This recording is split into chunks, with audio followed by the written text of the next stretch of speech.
The Battle of Prestonpans is the battle for Edinburgh. It's the battle for control of the Scottish capital, and it's the battle for control of Scotland itself. The British government only had one field force in Scotland, and that was the army of Sir John Cope, mainly composed of infantry, some of whom hadn't seen action before, and he'd gone off into the Highlands upon hearing that Bonnie Prince Charlie had raised the standard and started the rebellion. He'd left his 2 regiments of dragoons behind to protect Edinburgh, but these dragoons had fallen back steadily as the Jacobites had advanced south. What had basically happened is that as Charles moved his army south, John Cope moved his army north, and they missed each other. And so Charles was able to capture Edinburgh on the 17th of September 1745, virtually without opposition. So John Cope, realising what had happened, had managed to march his army to Aberdeen, took ship and brought the army by sea down to Dunbar. And so he was approaching Edinburgh from the east, whilst the Jacobites had taken Edinburgh from the west. Charles, upon hearing in Edinburgh that the government forces had landed at Dunbar, immediately set out with his army to meet them. So you end up with the 2 armies marching directly towards each other along the coast roads of East Lothian. Now, Sir John Cope could have taken the high road, which led through Tranent, but because, although it was on the high ground, and therefore gave the advantage of vision and strategically it was a sounder position, it also had lots of enclosed hedges around it, and the road was quite narrow. And this was unsuitable for cavalry and artillery, and these were the 2 big advantages that the British Army had. They had guns and they had dragoons. And now Charles's army was entirely composed of infantry at this stage. So Sir John decided that he was not going to take the high road where he couldn't deploy properly. He'd take the flat coastal plain where he'd have much more room to manoeuvre. And thus it was that he ended up, by the 20th of September, setting up his camp at Prestonpans. Now Prestonpans at this time was 2 separate settlements: Preston, which was an old village inland, and the Pans itself, which is where the salt panning took place, which was a separate village right on the coast of seafront.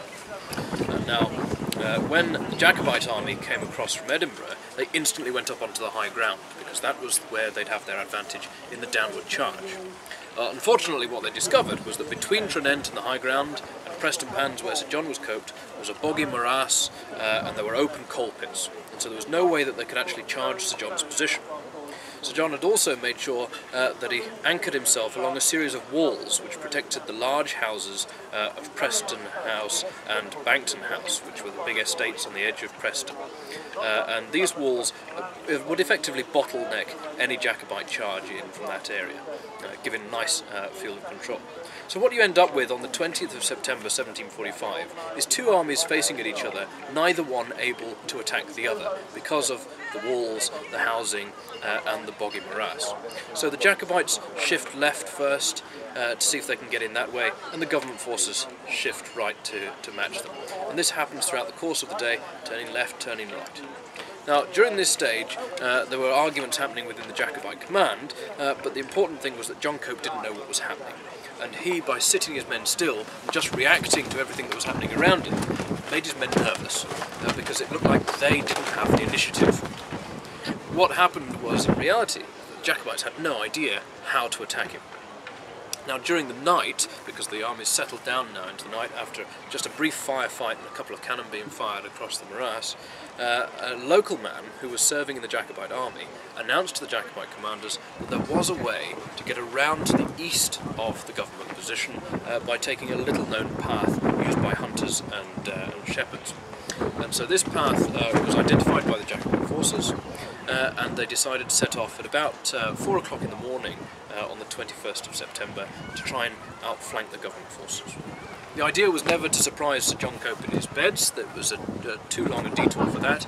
The idea was to get out onto the open plain and deploy quickly so that they could now fight a fair battle across a flat battlefield. And this is exactly what happened. As the Jacobite army began to deploy on the flat plain, having crossed the marsh through this path, the government sentries fired a support gun which identified that there was a threat. The government forces managed to fully prepare, they managed to deploy in line to receive the Jacobite attack. What they didn't have time to do was to spread their cannon out across the line, which they would usually do. So they ended up with all of their cannon bunched on one flank, which is also where they'd got a lot of their cavalry. Cavalry that had already been unnerved by events of the previous few days. The Jacobites, as soon as the mist begins to clear and the dawn begins to rise across the battlefield, launched their charge. The charge went in very, very fast, very quick indeed. The government cannons only had time to fire once. Most of the government cannons there actually were manned by naval gunners and volunteer gunners and invalids, so they weren't part of the regular Royal Artillery, and as soon as they'd prepared the guns, they fled in the face of the oncoming Jacobites. It was the officers that were left on their own, just 2 men to fire each of the 5 cannon. There was another cannon, of course, but they hadn't had time to reload it since it had fired the signal gun early that morning. So the 4 guns go off, the Jacobite army shudders as it charges towards the guns, which were firing canister and grape, according to the recent archaeology that's taken place there. But with just 1 shot able to be fired in the distance they've got, the Camerons were soon able to charge right onto the guns and overwhelm them very quickly. The rest of the Jacobite army sweeps across the field, and although the government are firing regular volleys into them as they come, they can't resist the onslaught that's coming. Most of these men had never faced anything like this before. The British Army were professional soldiers, but they were used to standing opposite other professional soldiers and exchanging fire for hour after hour until one of the armies gave ground. The Jacobites weren't interested in this. They fired 1 shot, those that had muskets threw down their guns and then charged in with their broadswords. The result, as they battered aside the bayonets of the government forces, were horrific injuries that were never usually seen on European battlefields. Arms, legs, heads being lopped off by the Jacobite weapons. Some of the Jacobite soldiers at this stage in the campaign didn't even have swords or muskets, and so they were using crude farm tools strapped onto poles. And the scale of the atrocities, the hideous injuries being inflicted by these crude tools terrified the government ranks. Very, very quickly, after all the nerves of the previous day and an unsettled night, very quickly began to disintegrate.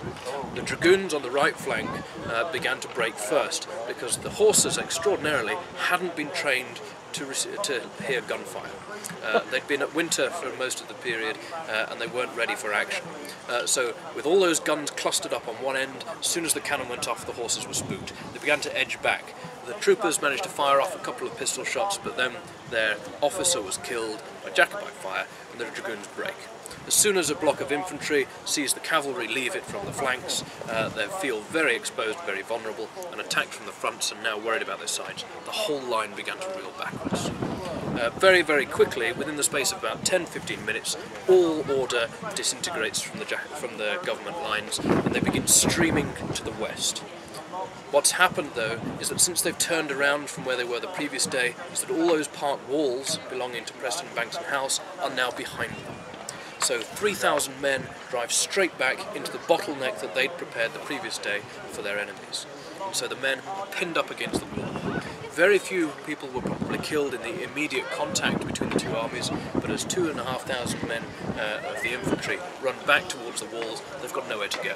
The Jacobite army, with its blood release now and in the moment of victory, cuts them to pieces.